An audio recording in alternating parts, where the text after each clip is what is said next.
अब ग्लोबलाइजेशन का दौर है, वैश्वीकरण का दौर है। इंटरनेशनल मार्केट में थोड़ा बहुत भी अगर चेंज होता है तो उसका असर कहाँ पड़ता है? पूरे दुनिया पे। और यूक्रेन वॉर के बाद सब कुछ चेंज हो गया, लेकिन आप समझ नहीं पाते हो। अब अमेरिकन गवर्नमेंट ने अपने पॉलिसी में थोड़ा सा चेंज किया, इट हैज द राइट, उसको पूरा अधिकार है। उससे इंडिया पे क्या असर पड़ेगा? सर से लेकर पैर तक, सिर्फ भारत पे नहीं, पूरी दुनिया पे, पूरी वर्ल्ड इकोनॉमी तबाह हो जाएगी या चेंज होगी। लेकिन आप समझ नहीं पाते क्योंकि उस तरह से ना तो आपको पढ़ाया जाता है ना आप पढ़ते हैं। अब जैसे मैं एक उदाहरण ले रहा हूं, मैं ब्रीफली समझा रहा हूं, बहुत कुछ भी ज्यादा पढ़ाने के जो क्लास में आओगे।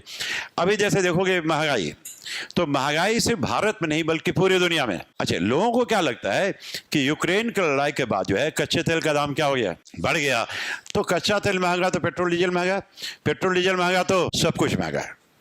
तो महंगाई के पीछे लड़ाई है, वो भी कारण है, लेकिन मेन कारण वो नहीं है। मेन कारण क्या है? तो अमेरिकन्स आर बीइंग ब्लेम्ड कि they have exported inflation through out the world. यानी अमेरिकन्स ने क्या किया? पूरे दुनिया को महंगाई निर्यात किया। अब उन्होंने क्या किया देखो, अब जैसे लॉकडाउन हुआ तो अमेरिकन सरकार के ऊपर इल्जाम लग रहा है कि उन्होंने तकरीबन 3 ट्रिलियन अमेरिकन डॉलर उन्होंने प्रिंट किया। ट्रिलियन पता है कितना होता है? 10 टू द पावर 9, यानी 1 लाख करोड़। तो 3 ट्रिलियन अमेरिकन डॉलर बहुत बड़ा अमाउंट है।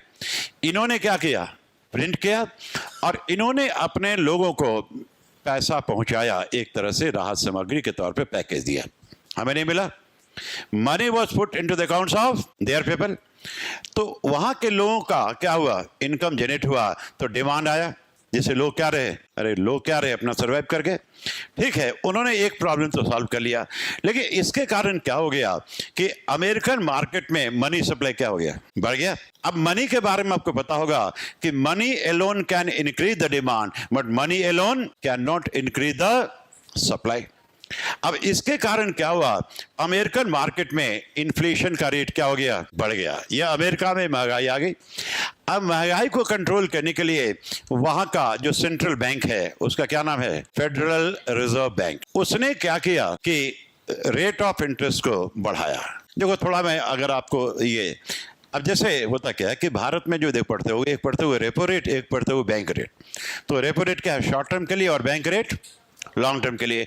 लेकिन सिर्फ भारत में, पूरी दुनिया में बैंक रेट ही होता है, चाहे शॉर्ट टर्म हो या लॉन्ग टर्म। और आपने पढ़ा होगा कि जब महंगाई भारत में आती है तो आरबीआई रेट को क्या करता है? बढ़ा देता है। रेपो रेट को बढ़ाए, 2.5% से बढ़ाए। तो वहाँ के एक प्रॉब्लम सॉल्व हुआ, महंगाई आई, तो वहाँ के सेंट्रल बैंक ने क्या किया? रेट ऑफ इंटरेस्ट को क्या किया? बढ़ा दिया। जो 0.25% था वो एक समय के बाद 4% को भी क्रॉस कर गया। जिससे क्या हुआ? बैंक से पैसा निकलना, मनी सप्लाई कम होगा और साथ साथ महंगी हो जाएगी।